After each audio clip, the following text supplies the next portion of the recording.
কাজল রেখায় যে অভিনয় করেছেন অনেক আলোচিত হয়েছেন, অনেকে প্রশংসা করেছে।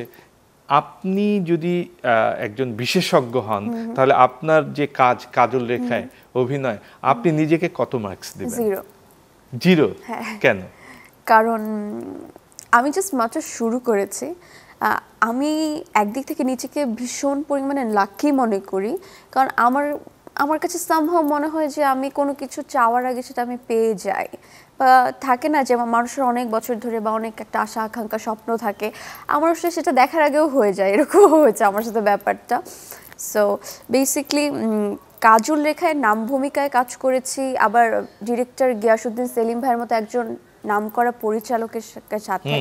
তো সব কিছু মিলিয়ে ঠিক ছিল, কিন্তু যখন আমি প্রথম নিজেকে বড় পর্দায় দেখেছি, আমার কাছে মনে হয়েছে যতবার আমার সিন আসছে, মানে হলে প্রথম দিন দেখতে গেছি, দ্বিতীয় দিন দেখতে গেছি, যতবার দেখেছি হিউজ পরিমাণে পিছনের সামনে মানুষ বসা, আর যখন আমাকে দেখাচ্ছে আমার কাছে বারবার মনে হচ্ছে ইস আমি ডায়লগটা। মন্দিরা, আমরা কাজল রেখা নিয়ে আরো কথা বলবো।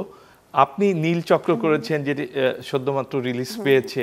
এখানে তো খুব বাংলাদেশের খুবই জনপ্রিয় এবং শক্তিমান অভিনেতা ফজলুর রহমান বাবু ভাই ছিলেন। হ্যাঁ, বাবু ভাই আপনার এই অনুষ্ঠান দেখে আপনার সম্পর্কে কিছু বলবেন যে আপনার অভিনয় দিয়ে।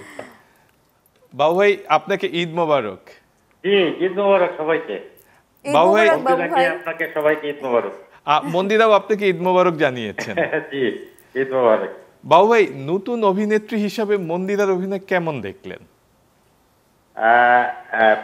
নীলচক্রতে মন্দিরার সঙ্গে আমার কোনো দৃশ্য ছিল না, কিন্তু অন্য ছবিতে আমি অভিনয় দেখেছি, এবং সত্যি কথা বলতে যে তাকে আমার যথেষ্ট সম্ভাবনাময় অভিনেত্রী বলে মনে হচ্ছে। আমি নায়িকা বলবো না, আমি বলবো যে অভিনেত্রী। হ্যাঁ, এবং এটাই আসলে দরকার।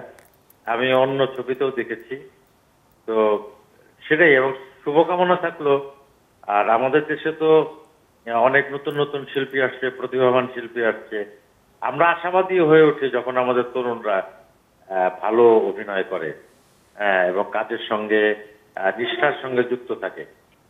তো যে আমাদের চলচ্চিত্র ঘুরে দাঁড়াচ্ছে, আমাদের নতুন অভিনেত্রী আসছে, আমাদের নতুন নতুন ছবি আসছে, এবং সবচেয়ে বড় কথা যে আমাদের দর্শকরা হলমুখী হয়েছে।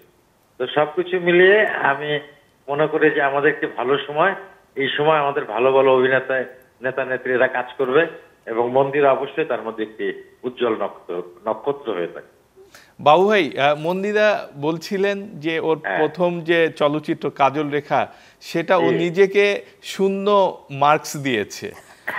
আপনি এই নীল চক্রে ওকে কত মার্কস দিবেন? আপনার মতো একজন অভিনেতা, আপনার সঙ্গে একসঙ্গে না হয় কোনো রোল নেই, কিন্তু 0 মার্কস পেত।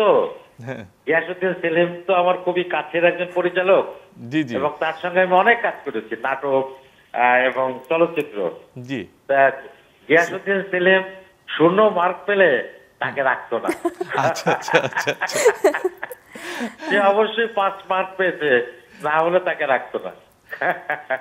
সম্ভাবনা দেখছেন ওর মধ্যে বাবু ভাই? অবশ্যই অবশ্যই অবশ্যই অবশ্যই। বাবু ভাই বলছিলেন যে মানে অনেক সম্ভাবনা দেখেছেন আপনার মধ্যে। আপনি কি এই সম্ভাবনাটা কাজে লাগানোর ব্যাপারে নিজে আত্মবিশ্বাসী কিনা? কারণ আপনার প্রথম ফিল্মে আপনি নিজেকে 0 দিয়েছেন।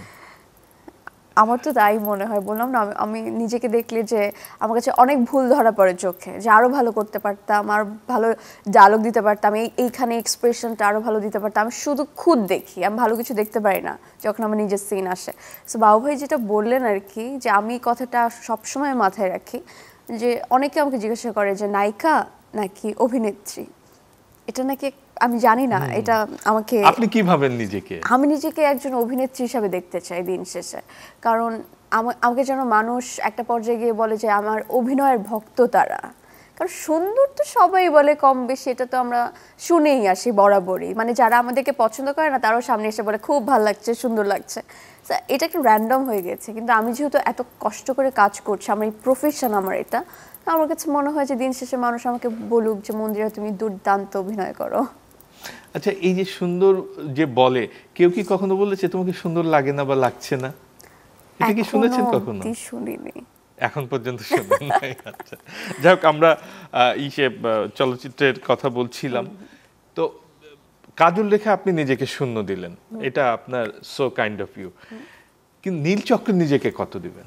আমি আসলে বললাম না, আমি নিজেকে ওই যে এখনো শূন্যতেই থাকতে চান নাকি মনে হয় একটু ওই বেটার এক হয়েছে? দুই এরকম আর কি।